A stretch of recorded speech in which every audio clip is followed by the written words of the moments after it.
ನಮಸ್ಕಾರ ಎಲ್ರಿಗೂ. ಎಲ್ಲ ಹೇಗಿದ್ದೀರಾ? ಚಂದ್ರಿಕಾ ಕನ್ನಡತಿ. ನೀವೆಲ್ಲ ಚೆನ್ನಾಗಿದ್ದೀರಾ ಅಂತ ಭಾವಿಸಿದ್ದೀನಿ. ಹಾಗೆ ನಾನು ಕೂಡ ತುಂಬ ಚೆನ್ನಾಗಿದ್ದೀನಿ. ಪ್ರತಿ ವಿಡಿಯೋನ ಶುರು ಮಾಡೋದಕ್ಕಿಂತ ಮುಂಚೆ ನನಗೆ ಭಗವಂತನ ತೋರಿಸಿ ಅಭ್ಯಾಸ. ಹಂಗೆ ನಾನು ಇವಾಗ ಮತ್ತೆ ನನ್ನ ರಾಗಪ್ಪನ ತೋರಿಸಿ ಆಮೇಲೆ ಮುಂದಿನ ವಿಡಿಯೋನ ಶುರು ಮಾಡೋಣ ಅಂತ ಮೊದಲು ರಾಗಪ್ಪನ ತೋರಿಸ್ತಾ ಇದ್ದೀನಿ.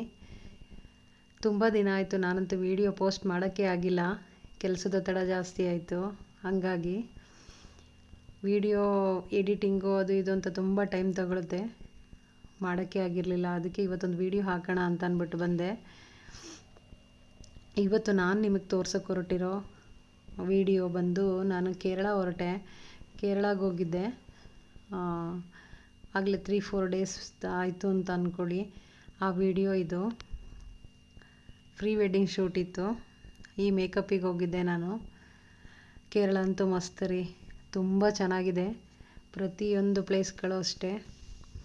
ಅಲ್ಲಿ ಮೊದಲು ಶುರು ಮಾಡಿದ್ದೆ ಈ ಕೊಳದ ಹತ್ರ ಅವರು ಮೊದಲನೇ ಮೇಕಪ್ಪು.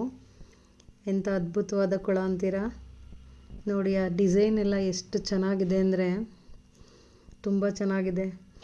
ಇಲ್ಲಿ ನಾವು ವಾಕ್ ಹೋಗ್ತೀವಿ ಅಥವಾ ಜಿಮ್ ಹೋಗ್ತೀವಲ್ಲ, ಅಲ್ಲಿ ಒಂದಷ್ಟು ಜೆಂಟ್ಸ್ ಅಂದರೆ ಬಂದು ಅಲ್ಲಿ ಎಲ್ಲ ಈಜು ಮಾಡ್ತಿದ್ರು, ಈಜು ಹೊಡಿತಿದ್ರು. ಅಲ್ಲಿ ಅವ್ರಿಗೆ ಅದೇ ಜಿಮ್ಮು. ಎಷ್ಟು ಬಾಡಿನ ಎಷ್ಟು ಫಿಟ್ಟಾಗಿ ಇಟ್ಕೊಂಡಿದ್ದಾರೆ ಅಲ್ಲಿ ಜನಗಳು ಅಂದರೆ ನಿಜ ಹೇಳ್ತೀನಿ. ಅಷ್ಟು ಕೊಲೆಸ್ಟ್ರಾಲೇ ನಮ್ಮ ಕಡೆ ಇರೋಂಗೆ ಅಷ್ಟು ಕೊಲೆಸ್ಟ್ರಾಲೇ ಅವ್ರುಗಳಿಗಿರಲ್ಲ. ಸಖತ್ತಾಗಿದೆ ನಿಜವಾಗ್ಲೂ. ಕೇರಳ ಮಸ್ತು. ಆದರೆ ಬಿಸಿಲಂತೂ ಹೆವಿ. ಬೆಳಗ್ಗೆ 10 ಗಂಟೆಗೆಲ್ಲ ತಲೆ ತೋರ್ಸೋಕ್ಕೆ ಆಗಲ್ಲ, ಅಷ್ಟು ಬಿಸಿಲು ಬಂದ್ಬಿಡುತ್ತೆ. ಪ್ರೀ ವೆಡ್ಡಿಂಗ್ ಶೂಟ್ ಇಲ್ಲೇ ಆಲ್ಮೋಸ್ಟ್ ನಮಗೆ ಒಂದು 3 hours ಆಗೋಯ್ತು. ಅದಾದಮೇಲೆ ನಮ್ಮನ್ನು ನೆಕ್ಸ್ಟು ಬೀಚಿಗೆ ಕರ್ಕೊಂಡೋದ್ರು. ವೆಡ್ಡಿಂಗ್ ಶೂಟ್ ನಡೀತಾ ಇತ್ತು. ವೆಡ್ಡಿಂಗ್ ಶೂಟ್ದು ನಾನು ಜಾಸ್ತಿ ಏನು ವೀಡಿಯೋಸ್ ಮಾಡೋಕ್ಕೆ ಹೋಗಲಿಲ್ಲ. ಸ್ವಾತಿ ಅಂತ ನನ್ನ ಫ್ರೆಂಡ್ ಬಂದಿದ್ಲು, ಅವಳ ಜೊತೆ ನಾನೊಂದಷ್ಟು ವೀಡಿಯೋಗಳನ್ನ ಮಾಡ್ಕೊಂಡೆ. ಒಂಥರ ಮೈಂಡ್ ರಿಲ್ಯಾಕ್ಸ್ ಆಯಿತು. ವೆಡ್ಡಿಂಗ್ ಶೂಟ್ಗೆ ಹೋಗಿದ್ದು ಹಂಗೆ ನನ್ನ ಮೈಂಡ್ ರಿಲ್ಯಾಕ್ಸ್ ಆಗಿದ್ದು. ತುಂಬ ಖುಷಿಯಾಯಿತು. ಒಂದೊಳ್ಳೆ ಟ್ರಿಪ್ ಆಯಿತು. ಹಂಗೆ ಒಂದು ರೌಂಡು ನಾವು ಸಮುದ್ರದಲ್ಲೆಲ್ಲ ಸುತ್ತಾಡ್ಕೊಂಡು ಮೈಂಡನ್ನ ಫ್ರೀ ಮಾಡ್ಕೊಂಡು ನಿಜವಾಗ್ಲೂ ರಿಲ್ಯಾಕ್ಸ್ ಆಗೋಯ್ತು ರೀ ಮೈಂಡು. ಅಷ್ಟು ಖುಷಿಯಾಯಿತು. ಆ ಅಲೆಗಳಂತೂ ಬಂದು ಅಪ್ಪಳಿಸ್ತಿದ್ದ ರೀತಿ, ಬಿಸಿಲು ಮಾತ್ರ ಹೆವಿ ಇದ್ದರೂ ಆ ಸಮುದ್ರದ ಪಕ್ಕ ಇದ್ದಾಗ ಅಷ್ಟು ಬಿಸಿಲೇ ಕಾಣಿಸ್ತಿರ್ಲಿಲ್ಲ. ಖುಷಿಯಂತೂ ಖುಷಿಗೆ ಪಾರನೇ ಇರಲಿಲ್ಲ ಅಂತ ಹೇಳ್ಬೇಕು. ಅಷ್ಟು ಖುಷಿ ಇತ್ತು. ಹಂಗಾಗಿ ಬಿಸಿಲು ಕಾಣಿಸ್ತಿರ್ಲಿಲ್ಲ ಅಂದ್ಕೊಳ್ಳಿ, ಅಷ್ಟು ಚೆನ್ನಾಗಿತ್ತು. ಅವಳು ಅಷ್ಟೇ ಫೋಟೋ ತೆಗಿಯೋದ್ರಲ್ಲಿ ವೀಡಿಯೋ ಮಾಡೋದ್ರಲ್ಲಿ ಬ್ಯುಸಿಯಾಗಿ ಹೋಗ್ಬಿಟ್ಟಿದ್ಲು. ಹಾಗೆ ನಾನು ಅಷ್ಟೇ, ಏನು ಮೊಬೈಲ್ ಬಿಡ್ತಾನೇ ಇಲ್ಲ. ಮೊಬೈಲ್ ಸ್ವಿಚ್ ಆಫ್ ಆಗ್ತೈತೆ, ಬಿಡ್ತಾ ಇಲ್ಲ ನಾನು. ಅಷ್ಟು ಮೊಬೈಲ್ ಹಿಡಿದ್ಬಿಟ್ಟಿದೆ ಅಲ್ಲಂತೂ. ಪ್ರತಿ ಕ್ಷಣ ಖುಷಿಪಟ್ಟಿದ್ದೀನಿ. ಆಲ್ಮೋಸ್ಟು 3 ಡೇಸು ತುಂಬ ಚೆನ್ನಾಗಿತ್ತು. ಒಳ್ಳೆ ಆಪರ್ಚುನಿಟಿ ಅಂತ ಹೇಳಬೇಕು. ಒಂದೇ ಮಾತಲ್ಲಿ ಹೇಳಬೇಕು ಅಂದರೆ ಎಲ್ಲ ಟೆನ್ಷನ್ಗಳು, ಎಲ್ಲ ಒತ್ತಡಗಳು ಎಲ್ಲದಕ್ಕೂ ಒಂದು ಫುಲ್ ಸ್ಟಾಪ್ ಇಟ್ಟಂಥ ಗಳಿಗೆ ಅಂತ ಹೇಳಬೇಕು. ತುಂಬ ಚೆನ್ನಾಗಿತ್ತು. ತುಂಬ ಎಂಜಾಯ್ ಮಾಡಿದೆ. ಹೇಳಲ್ವ ಮೊದಲೇ, ನಾವು ಹೊರ್ಗಡೆ ಹೋದಾಗ ನಮಗೆ ಎಷ್ಟು ರಿಲ್ಯಾಕ್ಸ್ ಆಗುತ್ತೆ ಮೈಂಡ್ ಅಂದರೆ, ಒಂದು 3 ತಿಂಗಳಿಗೊಂದು ಸಲನಾದರೂ ನಾವು ಹೊರಗಡೆ ಸುತ್ತಾಡಬೇಕಂತೆ. ನಮ್ಮ ಈ ಬ್ಯುಸಿ ಲೈಫಲ್ಲಿ ನಮ್ಗದು ಆಗೋದೇ ಇಲ್ಲ. ಇವತ್ತು ಹೋಗೋಣ ನಾಳೆ ಹೋಗೋಣ ಅಂದ್ಕೊತೀವಿ. ಎಲ್ಲಾದರೂ ಒಂದು 1 ಡೇ ಪಿಕ್ನಿಕ್ ಆಗಲಿ, ಒಂದು 3 ತಿಂಗಳಿಗೊಂದು ಸಲ ಆಚೆ ಕಡೆ ನಾವು ಹೋಗಿ ಬಂದರೆ ನಮ್ಮ ಮೈಂಡ್ ರಿಲ್ಯಾಕ್ಸ್ ಆಗುತ್ತಂತೆ. ನಾವು ಅಯ್ಯೋ ಇವತ್ತು ಹೋದ್ರಾಯ್ತು, ನಾಳೆ ಹೋದ್ರಾಯ್ತು, ಈ ಕೆಲಸ ಆ ಕೆಲಸ, ಯಾವತ್ತೂ ನಮಗೆ ನಾವು ಟೈಮ್ ಕೊಟ್ಕೊಳ್ಳೋದೇ ಕಡಿಮೆ. ಎಲ್ಲರಿಗಿನ್ನ ನಮ್ಮನ್ನು ನಾವು ಅರ್ಥ ಮಾಡ್ಕೊಳ್ಳೋದು ತುಂಬ ಇದೆ. ನಮ್ಮನ್ನು ನಾವು ಅರ್ಥ ಮಾಡ್ಕೊಂಡ್ರೆ ಸಾಕು. ಅವರು ನಮ್ಮನ್ನು ಅರ್ಥ ಮಾಡ್ಕೊಳ್ಳಿಲ್ಲ, ಇವರು ನಮ್ಮನ್ನು ಅರ್ಥ ಮಾಡ್ಕೊಳ್ಳಿಲ್ಲ ಅನ್ನೋದಕ್ಕಿಂತ ನಮ್ಮನ್ನು ಯಾರೂ ಅರ್ಥ ಮಾಡ್ಕೋಬೇಕಾಗಿಲ್ಲ. ನಮ್ಮನ್ನು ನಾವು ಅರ್ಥ ಮಾಡ್ಕೊಂಡ್ರೆ ಸಾಕು.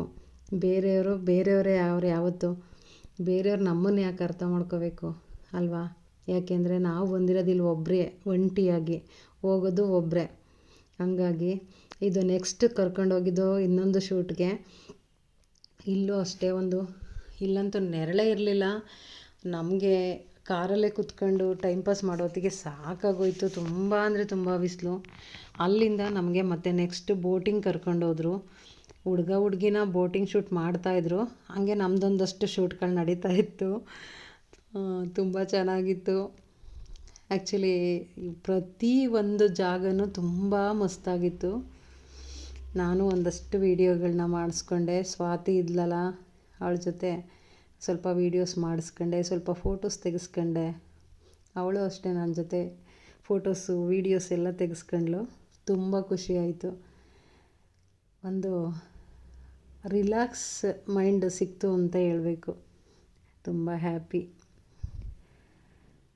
ಹಾಗೇ ಫುಲ್ಲು ಅಲ್ಲಂತೂ ತುಂಬ ಚೆನ್ನಾಗಿತ್ತು ಜಾಗ. ಒಂದು ರೌಂಡ್ ಸುತ್ತಾಡಿದ್ವಿ. ಇಲ್ಲೂ ಸುಮಾರು 1 ಗಂಟೆ 2 ಗಂಟೆ ಟೈಮು ಆಯಿತು. ಇಲ್ಲೂ ಸಹ ಎಲ್ಲ ಮುಗಿಸ್ಕೊಂಡು ಬರೋದು ನಾವು. ತುಂಬ ಚೆನ್ನಾಗಿದೆ ರೀ. ಕೇರಳ ಅಂತೂ ಮಸ್ತಾಗಿದೆ ನಿಜವಾಗ್ಲೂ. ಎಷ್ಟು ಚೆನ್ನಾಗಿದೆ ಅಂದರೆ ಅವರು ಎಷ್ಟು ರೆಸ್ಪೆಕ್ಟ್ ಮಾಡ್ತಾರೆ ಗೊತ್ತಾ. ಎಲ್ಲಿಯವರು ನಾವು ಕನ್ನಡ ಮಾತಾಡೋದನ್ನ ನೋಡಿ ಅವರು ಕರ್ನಾಟಕ ಅಂತ ಕೇಳ್ತಾರೆ. ಹೌದು, ಕರ್ನಾಟಕ ಅಂದರೆ ಕರ್ನಾಟಕದಲ್ಲಿ ಅಂತ ಕೇಳ್ತಾರೆ. ಹಾಸನ್ ಅಂದರೆ ಹಾಸನ್ ಅಂತಾರೆ. ಎಷ್ಟು ಚೆಂದ ಮಾತಾಡಿಸ್ತಿದ್ರು ಗೊತ್ತಾ. ತುಂಬ ಖುಷಿಯಾಯಿತು. ತುಂಬ ರೆಸ್ಪೆಕ್ಟ್ ಮಾಡ್ತಾಯಿದ್ರು. ಇದು ಹಿಂದೆ ನೋಡಿ, ಆ ಬೋಟಿಂಗಲ್ಲಿ ಫ್ರಂಟು ಪ್ಲೇಸ್ ಇದು ತುಂಬ ಚೆನ್ನಾಗಿದೆ. ಬ್ಯಾಕ್ ಕ್ಯಾಮ್ರದಲ್ಲಿ ಮಾಡೋಕ್ಕಾಗಲಿಲ್ಲ, ಫ್ರಂಟಲ್ಲೇ ಮಾಡಿಕೊಂಡೆ. ಆಲ್ಮೋಸ್ಟ್ ಇದು ತುಂಬ ಲೆಂತಿಯಾಗಿದೆ ಇದು ಜಾಗ. ಎಷ್ಟು ಆರಾಮಾಗಿ ಟೈಮ್ ಪಾಸ್ ಮಾಡ್ಬೋದು ಇಲ್ಲಿ ಅಂತ ಅಂದರೆ ತುಂಬ ಚೆನ್ನಾಗಿದೆ. ನಾವು ಒಂಥರ ಬಿಸಿಲಲ್ಲಿ ಹೋಗಿದ್ವಿ. ತುಂಬ ಬಿಸಿಲಲ್ಲಿ ಹೋಗಿರೋದ್ರಿಂದ ಜಾಸ್ತಿ ಟೈಮ್ ಇರೋಕ್ಕಾಗ್ತಿರ್ಲಿಲ್ಲ. ಎಷ್ಟು ಬೇಗ ಬಂದುಬಿಡ್ತೀವಿ ಅನ್ನಿಸ್ತಿತ್ತು ನಮಗೆ. ಬೇಗ ಮುಗಿದ್ರೆ ಸಾಕು ಶೂಟು, ಹೋಗ್ಬಿಡೋಣ. ಎಷ್ಟು ಬೇಗ ಕರ್ಕೊಂಡೋಗ್ತಾರಪ್ಪ ಇವ್ರು ಮುಗಿಸ್ಕೊಂಡು ಅಂತ ಅನ್ನಿಸ್ತಾಯಿತ್ತು. ಪ್ರತಿ ಕ್ಷಣನ ಎಂಜಾಯ್ ಮಾಡಿದೆ. ತುಂಬ ಚೆನ್ನಾಗಿತ್ತು. ಅದರಲ್ಲಿ 2 ಮಾತಿಲ್ಲ. ಹೇಳಿದ್ನಲ್ಲ, ನಾವು ಕೆಲಸದ ಒತ್ತಡ ಇದ್ದರೂ ಫಸ್ಟು ನಮಗೆ ನಾವು ಒಂದು ಸ್ವಲ್ಪ ಟೈಮ್ ಕೊಟ್ಕೋಬೇಕು ಅಂತ. ನಮಗೆ ನಾವು ಟೈಮ್ ಕೊಡೋದನ್ನು ನಾವು ಮರ್ತಿರ್ತೀವಿ. ನಾವು ನಮ್ಮ ಕೆಲಸದ ಒತ್ತಡದಲ್ಲಿ ನಮ್ಮವ್ರನ್ನ ನಾವು ನೋಡ್ಕೊಳ್ಳೋದ್ರಲ್ಲಿ ಬ್ಯುಸಿಯಾಗಿ ನಮ್ಮ ಟೈಮ್ನ ನಾವು ಕೊಟ್ಕೊಂಡೇ ಇರಲ್ಲ. ಖುಷಿಯಾಗುತ್ತೆ ಕೆಲವೊಂದು ಟೈಮು ನಾವು ಇಷ್ಟು ಹ್ಯಾಪಿಯಾಗಿ ಕಳೆಯೋದು ತುಂಬ ಕಡಿಮೆ. ಅಲ್ಲಿಂದ ನಾವು ರಿಟರ್ನ್ ಹೊರಟವ್ರಿ. ಅಲ್ಲಿ ಪ್ರತಿಯೊಂದು ಮನೆಗಳು ಸಹ ಡಬಲ್ ಸ್ಟೇರು. ಪ್ರತಿಯೊಂದು ಲಕ್ಸುರಿ ಲೈಫು. ಎಷ್ಟು ತುಂಬ ಚೆನ್ನಾಗಿದೆ ಮನೆಗಳಂತೂ. ಎಂಥ ತುಂಬ ಚೆನ್ನಾಗಿ ಕಟ್ಟಿದ್ದಾರೆ ಮನೆಗಳು ಎಲ್ಲ. ಆಲ್ಮೋಸ್ಟ್ ಡೂಪ್ಲೆಕ್ಸ್ ಮನೆಗಳು. ಮತ್ತೊಂದು ವಿಡಿಯೋ ಜೊತೆ ಸಿಗೋಣ. ತುಂಬ ಖುಷಿಯಾಯಿತು. ತುಂಬ ಎಂಜಾಯ್ ಮಾಡಿದೆ. ಸೂರ್ಯ ಅಂತೂ ಮುಳುಗ್ತಾನೇ ಇದ್ದ.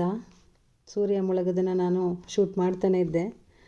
ಅದರ ಮಧ್ಯದಲ್ಲಿ ಮನೆಗಳೆಲ್ಲ ಅಡ್ಡ ಬರ್ತಿತ್ತು. ಇನ್ನೊಂದು ವಿಡಿಯೋದ ಜೊತೆ ಸಿಗೋಣ.